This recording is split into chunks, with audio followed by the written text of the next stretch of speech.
कहानी की शुरुआत होती है दरोगा पवन से, जिसका आज जन्मदिन है। उसके साथ उसका जूनियर अशोक मौजूद है।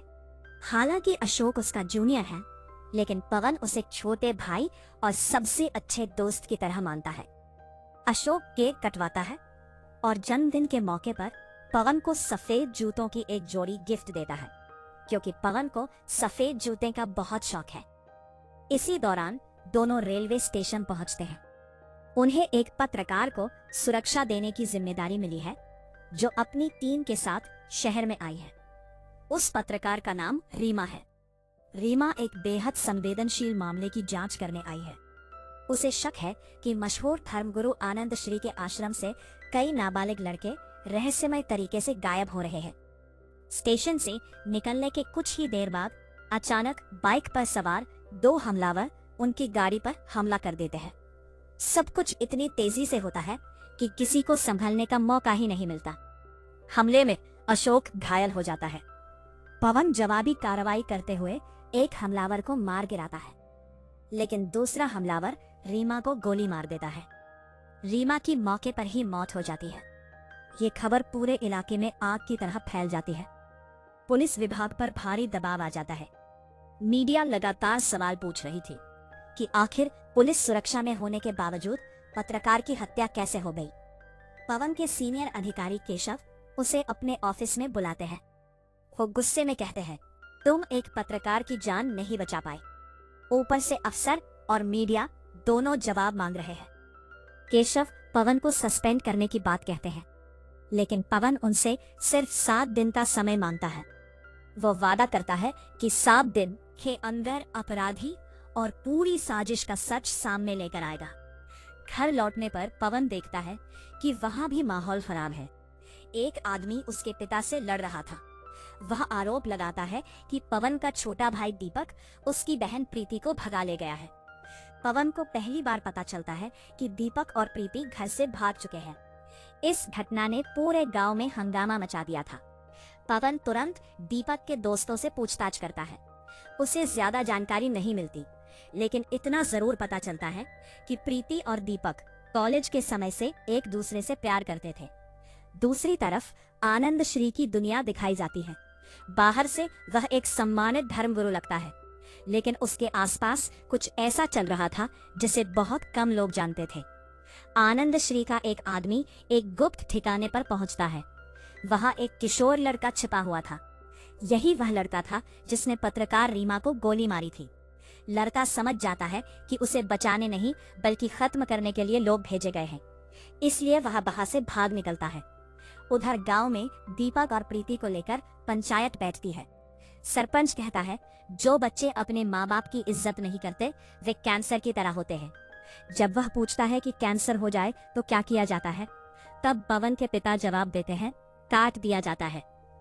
यह सुनकर साफ हो जाता है कि पंचायत दोनों को जिंदा नहीं छोड़ना चाहती। इसी दौरान रीमा की टीम के लोग पवन को बताते हैं कि उनकी जांच में कई चौंकाने वाली बातें सामने आई थी। उन्हें जानकारी मिली थी कि आनंद श्री के आश्रम में कई नाबालिग लड़के रहते हैं। उनमें से कई बच्चे बाद में रहस्यमय तरीके से गायब हो जाते हैं। किसी को नहीं पता चलता कि वे कहाँ गए। यहीं से पवन को पहली बार शक होने लगता है कि रीमा की हत्या के पीछे सिर्फ एक लड़का नहीं बल्कि बहुत बड़ी साजिश छिपी हुई है। उधर वह लड़का जिसने रीमा को गोली मारी थी लगातार भागता फिर रहा था। डर के कारण उसकी हालत खराब हो चुकी थी। रास्ते में जब वह एक खुशहाल परिवार को देखता है तो उसकी आंखों में आंसू आ जाते हैं। उसे अपना घर और अपने माता पिता याद आने लगते हैं। इसी बीच पवन की पत्नी वर्षा उसे एक महत्वपूर्ण बात बताती है। उसे पहले से पता था कि दीपक और प्रीति एक दूसरे से प्यार करते हैं। इतना ही नहीं, उसे यह भी पता था कि दोनों इस समय कहाँ छिपे हुए हैं। यह सुनते ही पवन तुरंत वहां पहुंच जाता है। दीपक को देखते ही वह गुस्से में एक थप्पड़ मारता है और कहता है, पूरा गांव तुम्हें ढूंढ रहा है। लोग तुम्हें मारने के लिए घूम रहे हैं और तुम यहाँ आराम से बैठे हो। दीपक डर जाता है और अपने भाई से मदद मांगता है। पवन कहता है, तुम जानते हो ना कि बापू किसी दूसरी जाति की लड़की को कभी स्वीकार नहीं करेंगे। अगर उनके हाथ लग गए तो तुम दोनों को मार देंगे। कुछ देर बाद उसका गुस्सा शांत हो जाता है। वह दीपक को कुछ पैसे देता है और समझाता है कि फिलहाल किसी को भी अपने ठिकाने के बारे में मत बताना। उधर अशोक जांच के लिए सीसीटीवी फुटेज लेकर आता है। फुटेज में हमलावरों की बाइक का नंबर दिखाई देता है। जब वे बाइक मालिक तक पहुंचते हैं तो पता चलता है कि बाइक पहले ही चोरी हो चुकी थी और उसकी रिपोर्ट भी दर्ज है। यानी अपराधियों ने अपनी पहचान छिपाने के लिए चोरी की बाइक का इस्तेमाल किया था। अब पवन और अशोक सीधे आनंद श्री के आश्रम पहुंचते हैं। पवन उससे गायब बच्चों के बारे में सवाल करता है, लेकिन आनंद श्री बहुत चालाक था। देने के बजाय बातों को घुमाता रहता है। वह धार्मिक बातें और बड़े बड़े ज्ञान की बातें करके असली मुद्दे से बच निकलता है। पवन को वहां से कोई ठोस जानकारी नहीं मिलती, लेकिन उसका शक और मजबूत हो जाता है। उधर पंचायत दोबारा बैठती है। इस बार फैसला पहले से ज्यादा खतरनाक होता है। पंचायत तय करती है कि दीपक और प्रीति जहां भी मिले उन्हें मार दिया जाएगा, ताकि गांव में दूसरों के लिए एक उदाहरण पेश किया जा सके। कुछ समय बाद केशव पवन को बुलाता है। वह उसे एक फोटो दिखाता है। फोटो देखते ही पवन चौंक जाता है। ये वही लड़का था जिसने रीमा को गोली मारी थी। उसका नाम हरपाल था। पवन को सबसे ज्यादा हैरानी इस बात की होती है कि हरपाल कोई बड़ा अपराधी नहीं, बल्कि एक नाबालिग बच्चा था। पवन कहता है, सर ये तो बच्चा है। लेकिन केशव ठंडे स्वर में जवाब देता है, हत्या तो इसी ने की है। केशव का साफ इशारा था कि उसे सिर्फ केस बंद करना है, सच्चाई तक पहुंचना नहीं। उधर घर में पवन के पिता दीपक को ढूंढने में लगे हुए थे। वो पूरे घर की तलाशी लेते रहते हैं, शायद कोई ऐसा सुराग मिल जाए जिससे दीपक तक पहुंचा जा सके। इसी दौरान पवन का बेटा एक ऐसी बात कह देता है जो उसे अंदर तक हिला देती है। बच्चा मासूमियत से कहता है, दादाजी बोले थे कि कैंसर वाली उंगली काट देनी चाहिए। दीपक चाचू भी तो कैंसर है ना। यह सुनते ही पवन का गुस्सा फूट पड़ता है। उसे एहसास होता है कि उसके पिता अपनी जहरीली सोच अब उसके बेटे तक पहुंचा रहे हैं। वो तुरंत अपने पिता का कॉलर पकड़ लेता है। गुस्से में वो कहता है, अगली बार मेरे बेटे को ऐसी बातें सिखाएं तो अच्छा नहीं होगा। दीपक सिर्फ आपका बेटा नहीं, मेरा भाई भी है। अगर किसी ने उसे हाथ लगाया तो पूरी पंचायत को जमीन में गाड़ दूंगा। इसके बाद पवन हरपाल के असली पिता से मिलने जाता है। वहां उसे एक और चौंकाने वाला सच पता चलता है। हरपाल का पिता बताता है कि वो आनंद श्री का बहुत बड़ा भक्त है। शादी के 10 साल बाद भी जब उसके यहाँ कोई संतान नहीं हुई, तब आनंद श्री ने उसे आशीर्वाद दिया था। बदले में उसने वादा किया था कि अगर बेटा हुआ तो वो उसे आश्रम को समर्पित कर देगा। इसी कारण हरपाल के जन्म के बाद उसे आनंद श्री के पास छोड़ दिया गया था। लेकिन अब उसे खुद नहीं पता था कि उसका बेटा कहाँ है। पवन उसे समझाता है कि वो अपने बेटे की गुमशुदगी की रिपोर्ट दर्ज करवाए। शुरुआत में वह आदमी डर जाता है, क्योंकि आनंद श्री के खिलाफ जाने की हिम्मत किसी में नहीं थी। लेकिन पवन उसे भरोसा दिलाता है और आखिरकार वह रिपोर्ट लिखवाने के लिए तैयार हो जाता है। यही से केस एक नया मोड़ लेता है। अब पहली बार आनंद श्री के खिलाफ आधिकारिक रिकॉर्ड बनने वाला था। हरपाल के पिता की रिपोर्ट दर्ज होने के बाद पवन अपनी पूरी ताकत इस लड़के को ढूंढने में लगा देता है। आखिरकार काफी कोशिशों के बाद उसे हरपाल मिल जाता है। लेकिन हरपाल की हालत देखकर पवन समझ जाता है कि ये कोई सामान्य अपराधी नहीं है। वो बुरी तरह डरा हुआ था। उसके चेहरे पर डर साफ दिखाई दे रहा था, जैसे वो किसी बहुत बड़े खौफ में जी रहा हो। पवन उसे सुरक्षित जगह ले जाता है और पूछता है, सच सच बता, तूने पत्रकार रीमा को क्यों मारा? यह सुनते ही हरपाल रोने लगता है। काफी देर तक चुप रहने के बाद वो कांपती आवाज में कहता है, मैंने यह सब अपनी मर्जी से नहीं किया। आनंद श्री ने कहा था कि अगर मुझे वहां से निकलना है तो पहले उस औरत को मारना होगा। पवन हैरान रह जाता है। उसे विश्वास नहीं होता कि एक बच्चा इतनी बड़ी साजिश का हिस्सा बनाया जा सकता है। हरपाल धीरे धीरे पूरी सच्चाई बताना शुरू करता है। वो बताता है, कि आश्रम के अंदर बच्चों के साथ बहुत बुरा व्यवहार किया जाता था। उन्हें मारना पीटना आम बात थी। जो बच्चे सवाल पूछते थे या विरोध करते थे, उन्हें और ज्यादा यातनाएं दी जाती थी। हरपाल भी कई सालों से वहां से निकलना चाहता था। वो बार बार घर जाने की बात करता था, लेकिन हर बार उसे डरा दिया जाता था। जब उसने जिद पकड़ ली कि वो घर वापस जाएगा, तब आनंद श्री ने उसके सामने एक शर्त रख दी। उसे कहा गया कि अगर सच में आजादी चाहिए तो पहले रीमा को रास्ते से हटाना होगा। हरपाल के अनुसार उसके पास कोई दूसरा रास्ता नहीं बचा था। उसे लगा कि अगर उसने ऐसा नहीं किया तो शायद वो कभी भी वहां से बाहर नहीं निकल पाएगा। पवन पहली बार समझ पाता है कि असली अपराधी हरपाल नहीं, बल्कि वो इंसान है जिसने उसे इस्तेमाल किया। पवन उसे भरोसा दिलाता है। वो कहता है, अब तू सुरक्षित है। तेरे पिता ने तेरी गुमशुदगी की रिपोर्ट भी दर्ज करवा दी है। मैं तुझे कुछ नहीं होने दूंगा। हरपाल पहली बार थोड़ा शांत होता है। उधर अशोक सुझाव देता है कि अब ये बात तुरंत केशव को बता देनी चाहिए, लेकिन पवन ऐसा नहीं करता। उसे डर था कि अगर अभी जानकारी बाहर गई तो हरपाल की जान खतरे में पड़ सकती है। इसलिए वो फैसला करता है कि पहले हरपाल को कोर्ट में पेश किया जाएगा और उसका बयान दर्ज कराया जाएगा। अगले दिन पवन हरपाल को लेकर कोर्ट पहुंचता है। कोर्ट के बाहर वो अशोक से कहता है, तू इस पर नजर रख, मैं अंदर जाकर पेशी की प्रक्रिया पूरी करता हूँ। अशोक हामी भर देता है। पवन अंदर चला जाता है, लेकिन जब वो वापस बाहर आता है तो उसके होश उड़ जाते हैं। हरपाल वहां नहीं था। कुछ दूरी पर केशव उसे अपने साथ ले जाता दिखाई देता है। पवन तुरंत उनके पीछे भागता है। वो केशव को रोकते हुए कहता है, लड़के का बयान मेरे पास है, उसका कबूलनामा भी है। अब उसे कहीं ले जाकर कोई फायदा नहीं होगा। अब पहली बार केशव अपनी असली सोच सामने लाता है। वो कहता है, तुझे समझ नहीं आ रहा कि तू किसके खिलाफ खड़ा है। अगर आनंद श्री के खिलाफ गया तो बर्बाद हो जाएगा। लेकिन पवन पीछे हटने वालों में से नहीं था। मैं पुलिस वाला हूँ। अगर सच सामने लाना मेरा कर्तव्य है तो मैं यह करूंगा, चाहे सामने कोई भी हो। दोनों के बीच तीखी बहस होती है। आखिरकार पवन हरपाल को अपने साथ ले जाने में सफल हो जाता है, लेकिन इस घटना के बाद उसे यकीन हो जाता है कि केशव पूरी तरह आनंद श्री के प्रभाव में है। उधर अशोक भी उसे समझाने की कोशिश करता है। वो कहता है, सर, ऐसे लोगों का कुछ नहीं बिगड़ता। नुकसान हमेशा उन लोगों का होता है जो इनके खिलाफ खड़े होते हैं। पहली बार पवन के मन में भी यह सवाल उठता है कि क्या वो सच में सही रास्ते पर है या खुद अपनी और अपने परिवार की जिंदगी खतरे में डाल रहा है। काफी सोचने के बाद वो एक समझौता करने का फैसला करता है। वो केशव से मिलता है और कहता है, ठीक है, मैं हरपाल को कोर्ट नहीं ले जाऊंगा, लेकिन उसे आनंद श्री के हवाले भी नहीं करूंगा। मैं उसे कहीं सुरक्षित जगह भेज दूंगा। केशव इस बात पर राजी हो जाता है।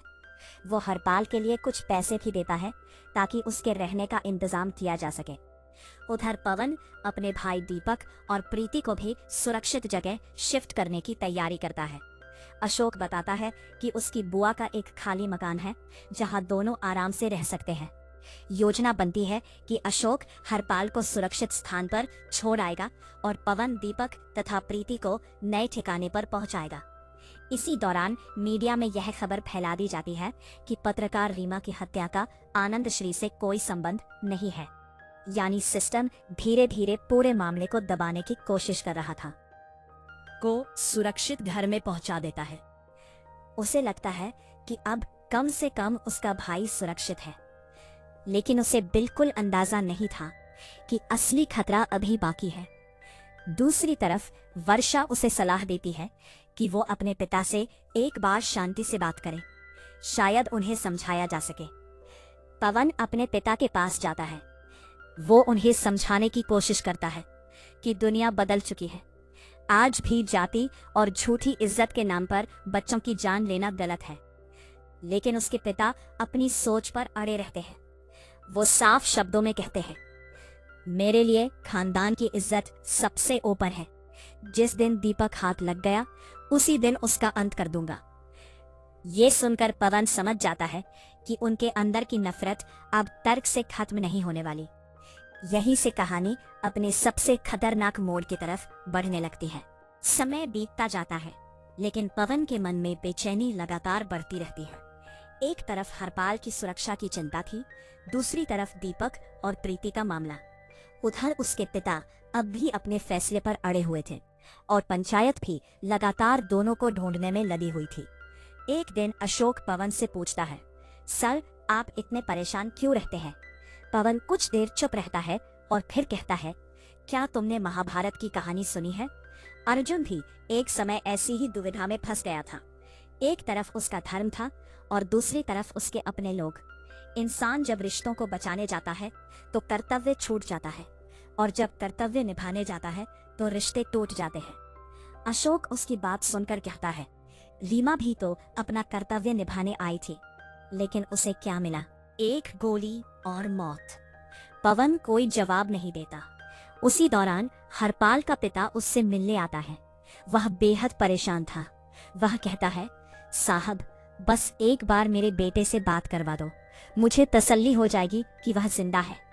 पवन तुरंत हरपाल को फोन मिलाता है, लेकिन फोन बंद आता है। वह बार बार कोशिश करता है, लेकिन हर बार वही नतीजा निकलता है। शुरुआत में उसे लगता है कि शायद नेटवर्क की समस्या होगी, लेकिन धीरे धीरे उसके मन में शक पैदा होने लगता है। उधर गांव में एक और बड़ा तूफान खड़ा हो जाता है। प्रीति का भाई पंचायत में पहुंचकर सबको बता देता है कि दीपक और प्रीति ने शादी कर ली है। इतना ही नहीं, वह यह भी बता देता है कि पवन उन्हें छिपाकर रखे हुए है। ये सुनते ही पवन के पिता का गुस्सा 7वें आसमान पर पहुंच जाता है। वह सबके सामने ऐलान करते हैं, दीपक मिला तो उसका गला मैं खुद काटूंगा।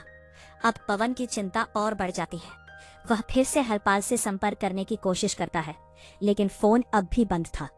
आखिरकार वह अशोक से पूछता है, तू उसे जहां छोड़कर आया था वहां सब ठीक था ना? अशोक बिना झिझक जवाब देता है, हाँ सर, बिल्कुल ठीक था। लेकिन पता नहीं क्यों इस बार पवन को उसकी बात पर पूरा भरोसा नहीं होता। उसे लगता है कि कहीं न कहीं कुछ बहुत बड़ा छिपाया जा रहा है। इसी बीच पवन केशव को भी चेतावनी देता है।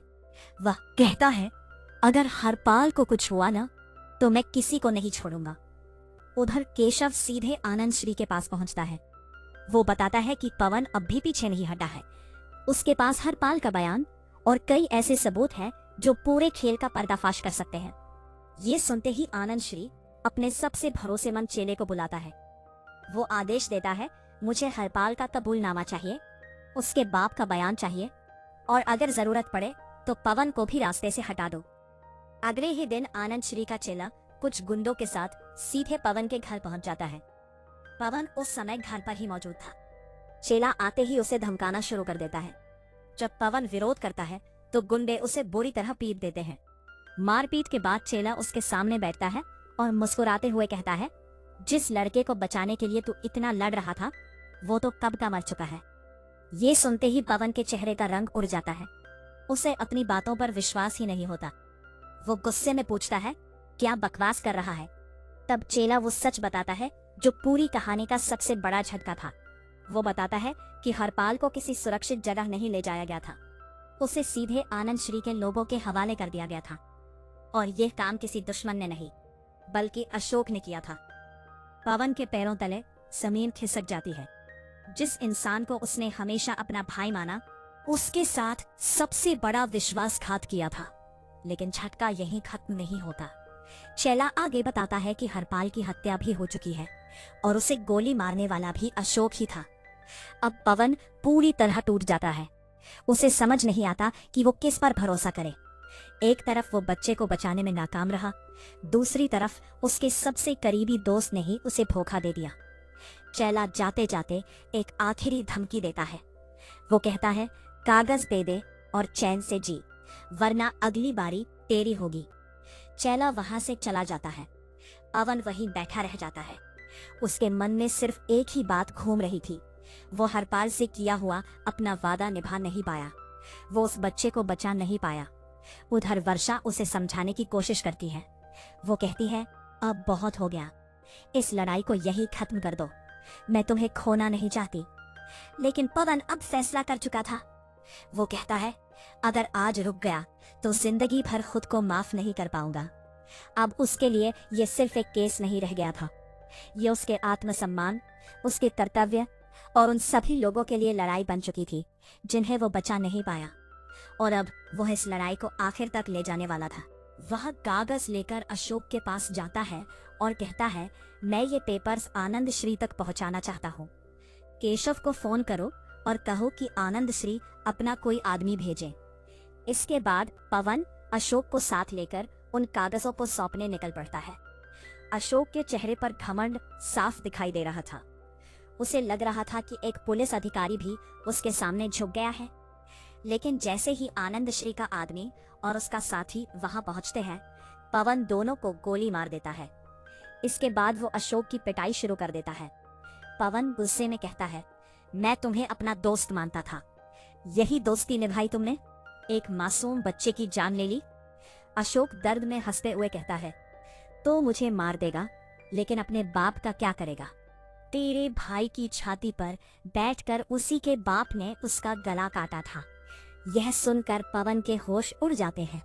अशोक आगे बताता है कि उसी ने उन लोगों को खबर दी थी कि पवन और उसका भाई कहाँ छिपे हुए हैं। अब तक दोनों को मार दिया गया होगा। यह सुनते ही पवन के पैरों तले जमीन खिसक जाती है। उसका भाई भी अब इस दुनिया में नहीं रहा। जिन लोगों को बचाने के लिए वो लड़ रहा था, वे सभी उससे छिन चुके थे। अशोक मुस्कुराते हुए कहता है, अब दिखाओ अपना कर्तव्य। पवन बिना कुछ कहे उसे गोली मार देता है।